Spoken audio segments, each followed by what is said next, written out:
In The Phantom Menace, we saw Qui-Gon Jinn discover a boy on Tatooine. Let me clean this cut. There's so many. Do they all have a system of planets? Most of them. Has anyone been to them all? Not likely. I want to be the first one to see them all. Annie! Bedtime! Ow! There we are. Good as new. Annie! I'm not gonna tell you again. What are you doing? Checking your blood for infections. Go on. You have a big day tomorrow. Sleep well, Annie. A slave, a pod racing prodigy, and someone the Jedi believed might be the chosen one. They brought him to the temple late, already attached to his mother, already carrying the weight of a hard life. And from the very beginning, Anakin's path was shaped by fear of loss. But what if that wasn't the case? What if Anakin Skywalker had been born inside the Jedi Temple? In this version of the story, that's exactly what happens. And nothing turns out the same. Let's begin. 9 years before the events of The Phantom Menace, far from the core worlds, Shmi Skywalker cradles her newborn son. She can't explain his birth, there was no father, no reason anyone could give her. In the story we know, this boy would grow up on Tatooine, working as a slave, piecing together broken machinery, and staring up at the twin suns while dreaming of something more. But in this version, fate doesn't wait for him to find the stars, it brings the stars to him. Two robed figures arrive at her door in the middle of the night. They don't threaten. They don't bargain. They simply explain that her son is extraordinary, the Force radiates from him like nothing they've ever felt. If he comes with them, they say, his gift could shape the destiny of the galaxy. Shmi's heart aches. The thought of letting him go tears her apart. But deep down, she knows she can't offer the life they promise. With a final kiss on his forehead, she lets the Jedi take her baby into the shadows. From that night on, the Chosen One will never see the desert sands. His home will be the Jedi Temple. Anakin's first memories are not of heat and dust, but of smooth stone corridors lit by warm light, of the low hum of training sabers clashing in practice halls, and the calm silence of meditation chambers. Where other younglings struggle to find their footing, Anakin seems born for this life. He picks up the fundamentals of Jedi training as if he's always known them, centering his mind in meditation, balancing in combat drills, and sensing the threads of the Force without effort. When the Council measures his midichlorian count, the numbers stagger even the oldest masters. Higher than Yoda's, higher than any reading in the Temple's history. They test again, thinking there must be a mistake. The result is the same. Word spreads quickly, the Chosen One is here. The Council takes no chances.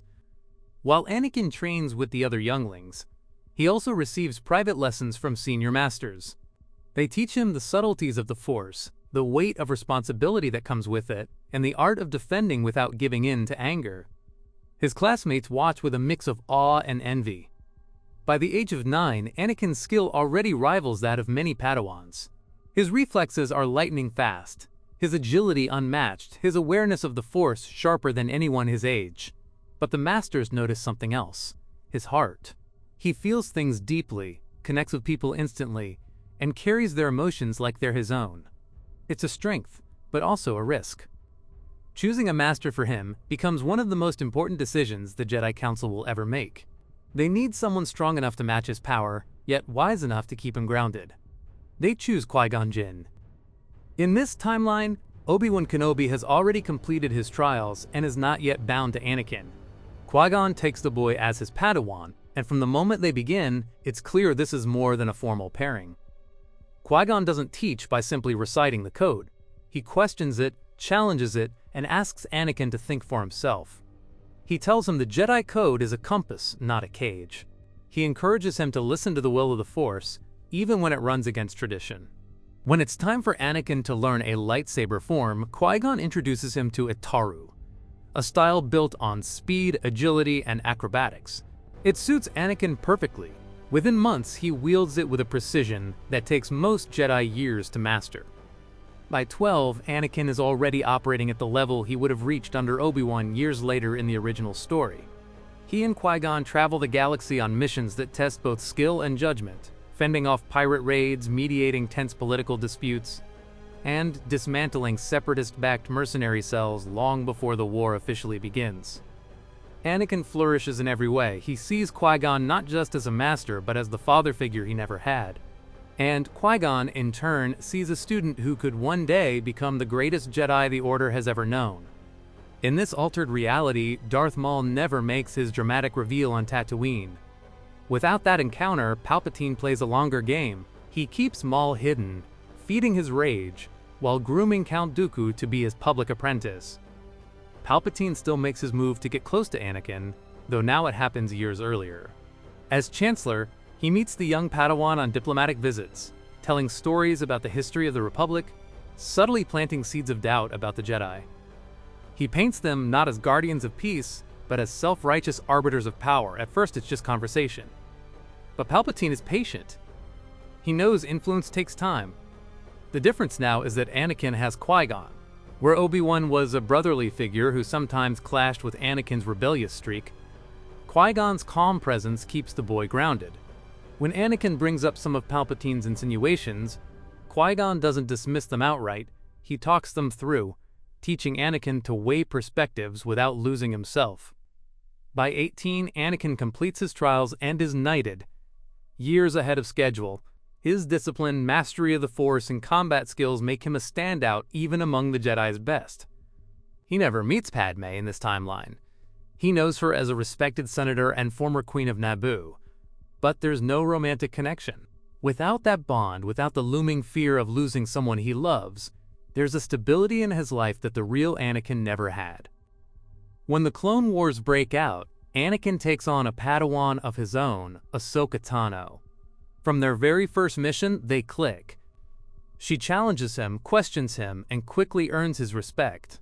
In turn, he pushes her to be her best, not by drilling her with orders, but by showing her what it means to be a Jedi in the field. The Clone Wars do not ease Anakin into leadership. One day, he's a newly knighted Jedi, with a young Padawan the next. He's standing on the bridge of a Republic cruiser, responsible for hundreds of lives and the fate of entire campaigns. But unlike the Anakin we know from the films, this Anakin has been shaped by years of Qui-Gon's influence. He doesn't rush headlong into every fight. He still has the same creative brilliance in battle, the same fearless approach to impossible odds, but now it's paired with patience and foresight. The galaxy quickly learns that General Skywalker is not a typical commander. His forces are rarely bogged down in prolonged battles. He prefers surgical strikes, daring flanking maneuvers, and unorthodox strategies that leave separatist commanders scrambling. Ahsoka grows quickly under his mentorship. She's given more autonomy than most Padawans in the field, sometimes leading squads into battle on her own. Anakin's trust in her mirrors the trust Qui-Gon once placed in him. It's a cycle of guidance, each link in the chain reinforcing the next. Clones serving under him are fiercely loyal. To them, Anakin is not just a Jedi, he's a leader who will fight alongside them, who knows their names, who refuses to see them as expendable. In turn, they'll follow him into any fight, no matter the odds. For years, Palpatine has been maneuvering the galaxy into chaos. But in this version of events, Anakin is harder to reach. Palpatine tries the same subtle tactics, casual conversations in the Senate Rotunda, quiet offers of influence, flattering words about Anakin's independent spirit. But where in the original timeline Anakin's doubts festered in private, here they become debates with Qui-Gon. Palpatine's frustration grows. He can see the Chosen One slipping further from his grasp, so he changes tactics. Instead of trying to corrupt Anakin with promises of forbidden power, he begins to undermine Qui-Gon. He plants the idea that the Jedi Council sees Qui-Gon as a rogue element, that its unorthodox methods have created divisions in the Order. Midway through the war, tragedy strikes. A massive explosion rips through the Jedi Temple hangar, killing several and destroying ships critical to the Republic war effort. Evidence points to someone inside the temple. The investigation is intense, and the Council turns to Anakin and Ahsoka to quietly assist. The deeper they dig, the more tangled the trail becomes. And then the unthinkable happens. All signs point to Ahsoka herself. She swears she's innocent, but the Council's trust wavers. In the original timeline, this was the moment that broke Anakin's faith in the Jedi. But here, things unfold differently. Anakin, raised in the temple from birth, knows its politics and its blind spots better than anyone. He pushes back hard against the Council's rush to judgment, using his influence to delay any formal charges until he and Qui-Gon can gather proof. The investigation uncovers the real culprit, Barriss Offee, disillusioned by the Jedi's role in the war. Her confession clears Ahsoka completely, and instead of leaving the Order as she did in the original story, she stays. The bond between Anakin and Ahsoka only deepens. She's not just his student anymore, she's family. As the war drags on, the Separatists grow bolder. Dooku's shadow looms over every campaign, but even he is only one piece of the greater scheme. Anakin begins to notice strange patterns. Systems the Republic wins back are abandoned by clones weeks later, only for the Separatists to reoccupy them without resistance. Supply lines are deliberately left vulnerable. It's as if someone on the inside is helping both sides prolong the war. Qui-Gon shares his suspicions. The war isn't meant to be won quickly. It's designed to wear the Republic down, to make the galaxy desperate for strong, centralized control. For Anakin, the idea is infuriating. The Council's reluctance to act decisively in the face of this manipulation gnaws at him. It's the first real crack in his trust since childhood. By the third year of the war, Ahsoka is ready for her trials. Anakin is proud but reluctant to let go. Still, he knows holding her back would be selfish, and not the Jedi way. She passes with distinction and becomes a full knight. But instead of being reassigned, she chooses to keep fighting alongside Anakin. Their teamwork in the field is unmatched. She anticipates his moves, he trusts her instincts without hesitation. On the battlefield, they are a force of nature. Off it, they talk late into the night about the future of the galaxy, the role of the Jedi, and what the war is doing to the Republic. Ahsoka voices what Anakin has only begun to admit to himself: the Jedi have lost their way. They're not peacekeepers anymore. They're generals in a war they didn't start and can't seem to end. Then comes the mission that changes everything. Mandalore has become a nest of criminal syndicates and power struggles. Darth Maul, thought dead for years, has taken control. The Republic can't afford to let him destabilize another sector, but the Council is stretched thin. Anakin, Ahsoka, and a detachment of clones are sent to take him down. The battle is brutal, fought through the narrow streets and towering spires of the city. In the final duel, Ahsoka faces Maul alone. She wins, but just as she's about to secure him for transport, Order 66 is given. In our original timeline, Order 66 turned Anakin into Darth Vader.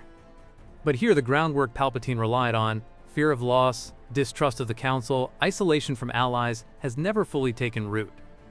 The clones receive the order and hesitate. These men have served under Anakin and Ahsoka since the war began. Their loyalty isn't to a faceless command, it's to the Jedi who fought beside them. When the first squad moves to execute Ahsoka, Captain Rex removes his helmet and says no. The inhibitor chip in his brain is screaming at him to obey, but years of trust and respect win out. Ahsoka, Anakin, and their forces manage to disable the affected clones' chips before the order can be fully carried out. Palpatine's plan has just suffered its first major failure. The galaxy stands on a knife's edge. Palpatine's grip on the Republic is almost total. The Senate obeys him without question. The war machine is at full tilt, and his enemies are scattered and exhausted. But the one thing he needed most, the one person who was supposed to ensure his victory, has turned against him. Anakin Skywalker is no longer just a Jedi Knight. He is the rallying point for every voice in the Republic that still believes in what it once stood for.